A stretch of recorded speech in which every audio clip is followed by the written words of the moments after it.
Queridos hermanos, en nuestro Señor Jesucristo estamos reunidos una vez más para continuar con nuestras clases de teología. Nos encontramos en el apartado de El misterio de Dios, la Santísima Trinidad. El día de hoy vamos a estudiar las procesiones divinas. Es un tema apasionante. Les pido que comencemos con una pequeña oración. En el nombre del Padre, y del Hijo, y del Espíritu Santo. El Señor esté con ustedes. Pedimos al Espíritu Santo que venga a nosotros, nos ilumine, que nos dé lo necesario para entender, profundizar, amar con respeto, devoción, piedad, los misterios de Dios. Todo para conocerle más y amarle más.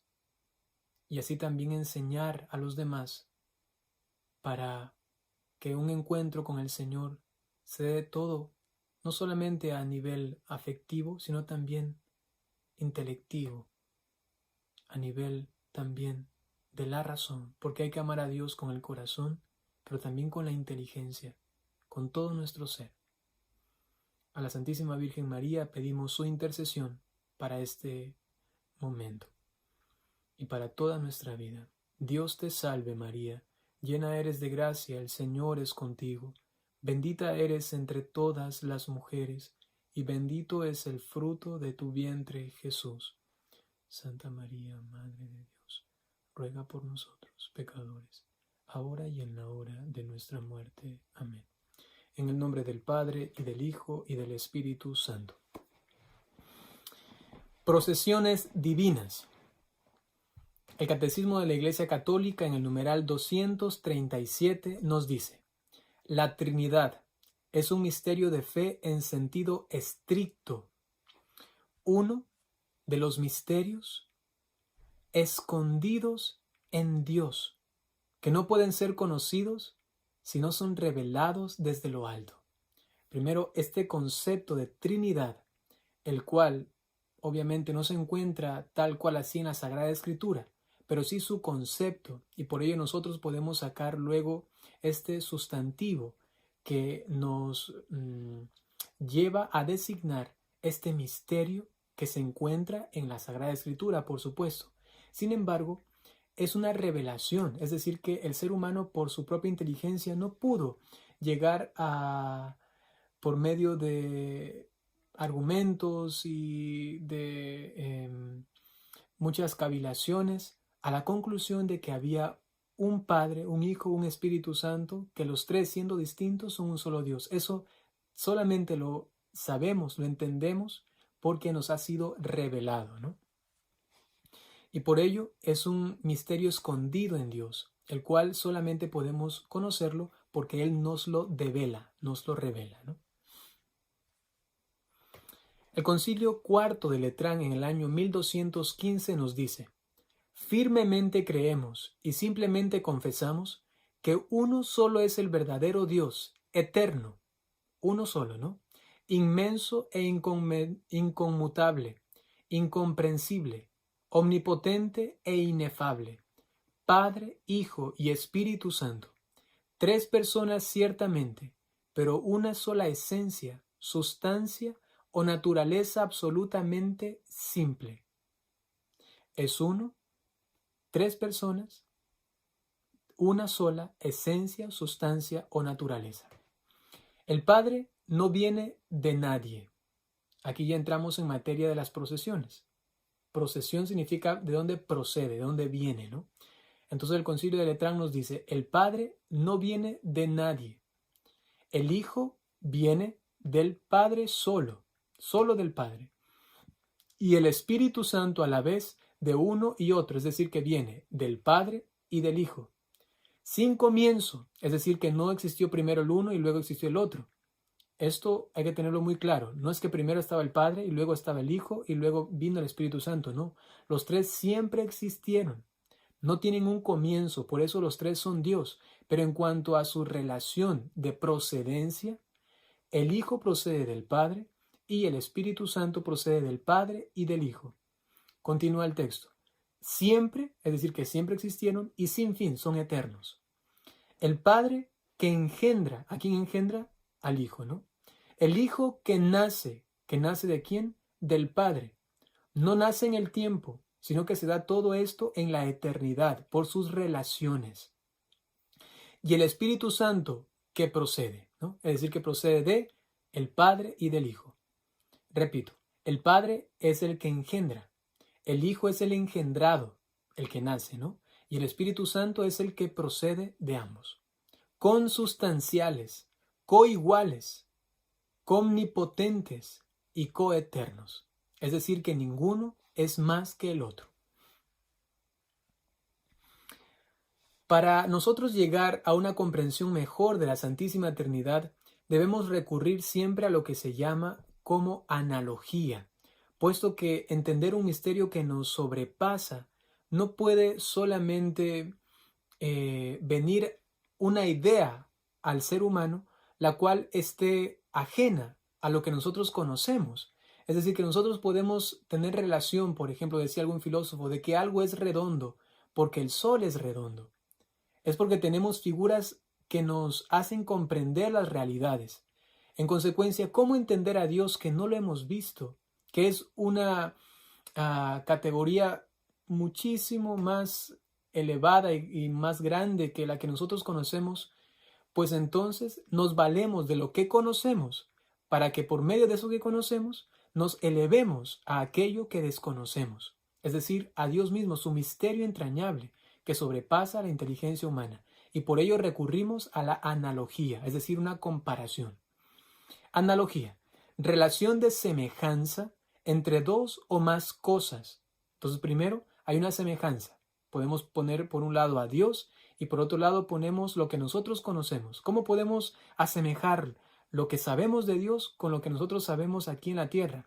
Porque eso que sabemos de Dios solamente podríamos entenderlo en cuanto lo asemejamos o lo comparamos con lo que conocemos aquí en la tierra. Digamos algo de paso, un ejemplo concreto. ¿Cómo identificamos a Dios como Padre? Justamente porque tenemos un Padre aquí en la tierra, tenemos un Padre humano. Como Jesús llamó a Dios Padre, entonces podemos sacar de allí cualidades de la paternidad y esas cualidades podemos atribuirlas a Dios.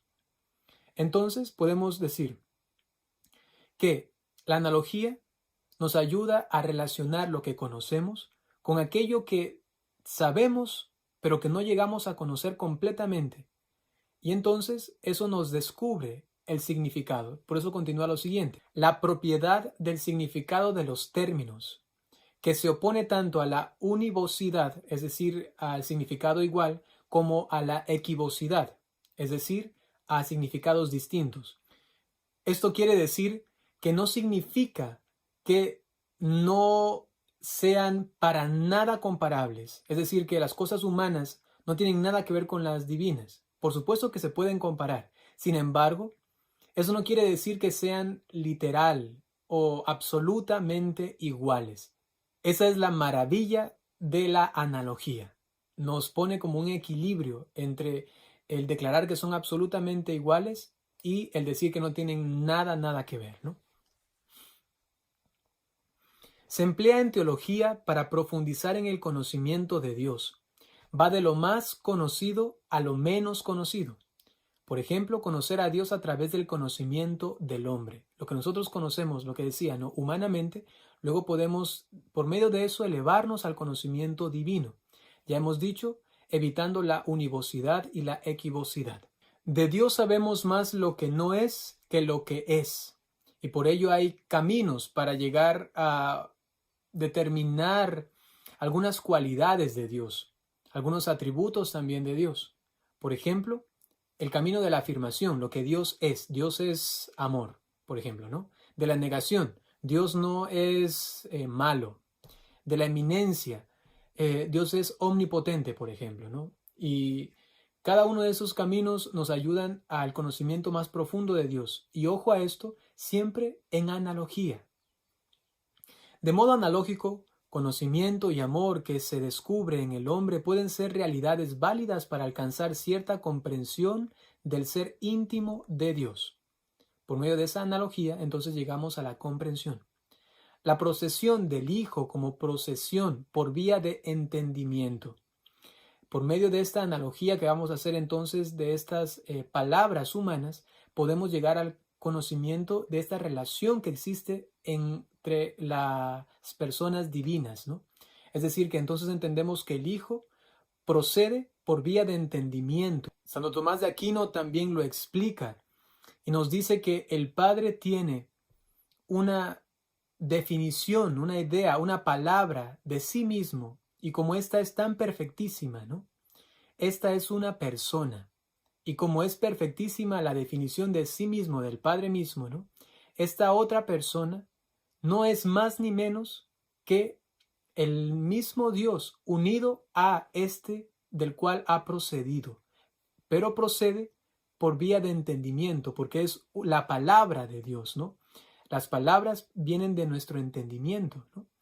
Así se lo entiende. Y recuerden que eso se da por analogía. Estamos utilizando términos humanos para llegar luego a la comprensión de este misterio. Entonces aquí utilizamos el término entendimiento. ¿Por qué? Porque el Hijo es la palabra del Padre.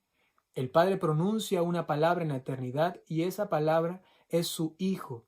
Es decir, que procede del Padre por la palabra, por entendimiento. Porque el entendimiento es como la fuente de las palabras. En Dios hay una única palabra, su Hijo. Y este es entonces una persona distinta que procede de Él. La del Espíritu Santo por vía de voluntad. Es decir, que el Padre y el Hijo, como se aman tanto, y el amor es una decisión, es decir, que es algo que concierne a la voluntad, el Padre y el Hijo, desde siempre en su voluntad divina, se han amado. Y este amor tan fortísimo entre los dos es una persona. Entonces el Espíritu Santo, que procede del Padre y del Hijo, procede por la vía de la voluntad, porque el Padre y el Hijo se aman, porque el amor se da en la voluntad de las personas. Procesión. Hecho por el que un ser tiene su origen en otro ser. Ojo a esto, origen. Ese término también es importante. En Dios no puede haber procesión como un movimiento local, pero sí como origen según la cual un hijo procede de su padre o el río de la fuente. Eso es maravilloso, ¿no? Se está hablando de un origen, pero no local, es decir, no es que aquí existí y luego de mí existió otra cosa, después acá al lado, ¿no? En Dios se da una procesión y hay un origen, pero en Dios mismo, como el ejemplo de el Padre con su Hijo. Se dice Padre a esta persona, me estoy refiriendo a cualquier persona humana, ¿no?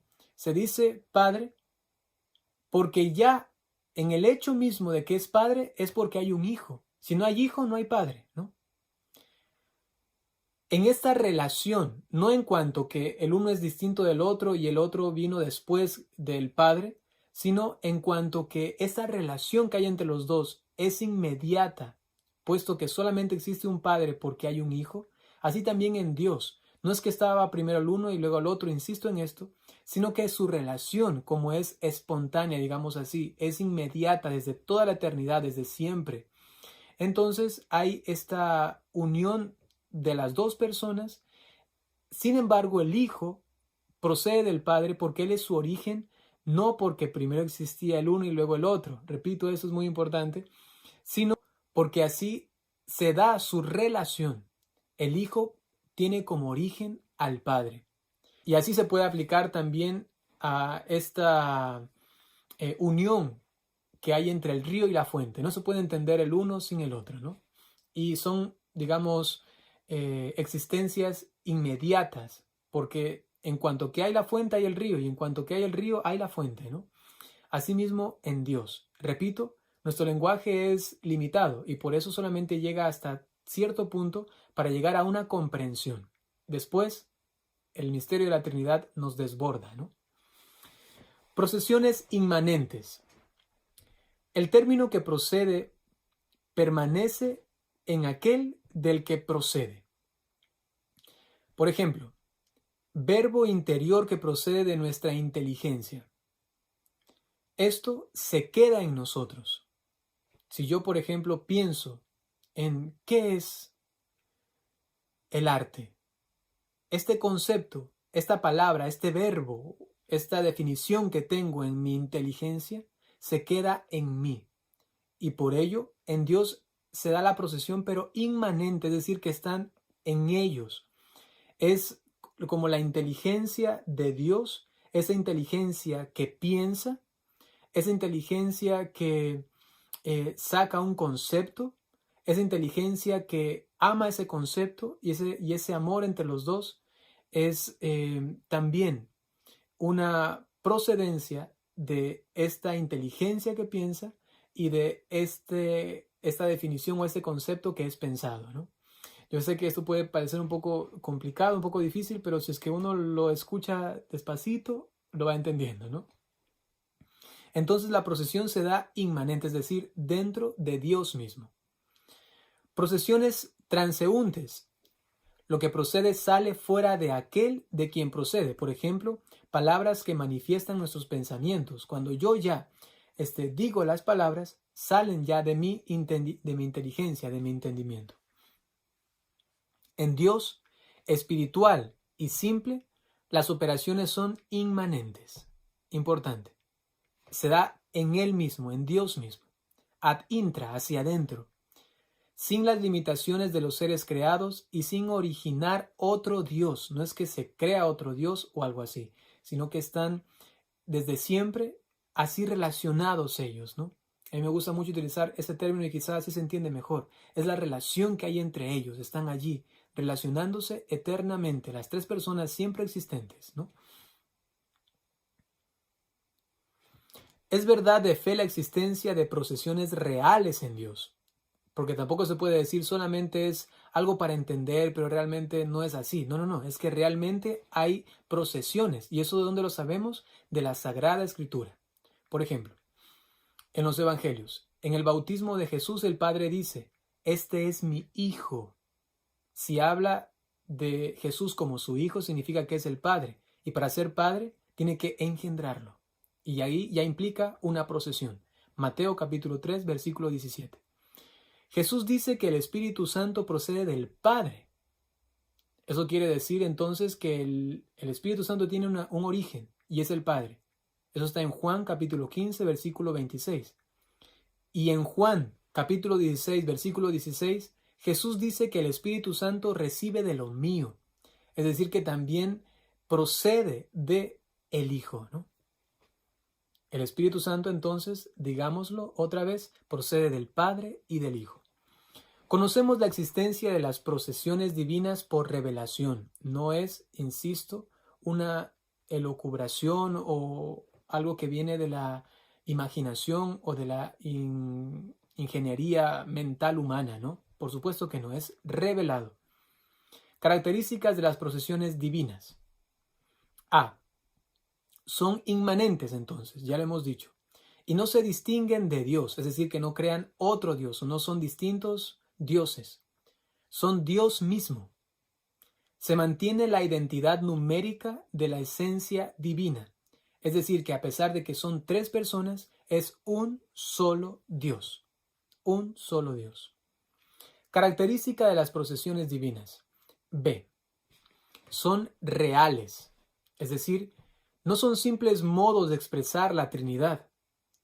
El origen de ellas, una persona divina, estamos hablando, ¿no? El origen de una persona divina es real y en la simplicidad espiritual de Dios no cabe algo ficticio o accidental o como un accidente, ¿no? Sino que eso se da de una forma realmente real. Tienen origen. ¿Quién tiene origen? El Hijo y el Espíritu Santo, ¿no? Características de las procesiones divinas. C. Son operaciones de Dios. Toda procesión divina inmanente presupone una acción u operación vital que permanece dentro de Dios. Son eternas y se identifican con la esencia divina. Es decir, que Dios realmente actúa, es un ser dinámico. Y por ello hay estas procesiones. Esas procesiones además son eternas y se identifican con Dios mismo porque son Dios mismo, ¿no? Características de las procesiones divinas. D. En analogía con las acciones del hombre, son operaciones de conocimiento y de voluntad, o también se puede decir de amor en Dios mismo, por entendimiento o conocimiento, y también por amor o voluntad. Son así las procesiones las cuales nosotros entendemos con estos términos: conocimiento o inteligencia o entendimiento, ¿no? Y el otro término es amor o también voluntad. Característica de las operaciones divinas. E. Tienen su origen y su término en las personas, no en la esencia divina, que en cuanto tal no es sujeto de acción. Es decir, que no es que estamos hablando de procesiones de las cuales nace otro Dios, sino que estamos hablando de un origen de las personas. Letrán IV, en 1215, nos dice: la esencia divina ni engendra ni es engendrada, ni procede. En cuanto a la esencia divina, no estamos hablando de las personas, sino de la esencia divina, de lo que es Dios. Dios mismo, entonces, Él no se engendra a sí mismo. Nos estamos refiriendo a la naturaleza de Dios. No es que engendra otra naturaleza divina, no. Sino que el Padre es el que engendra. ¿Aquí nos referimos a qué? A las personas. El Padre engendra, el Hijo el que es engendrado y el Espíritu Santo el que procede. De modo que las distinciones están en las personas y la unidad en la naturaleza.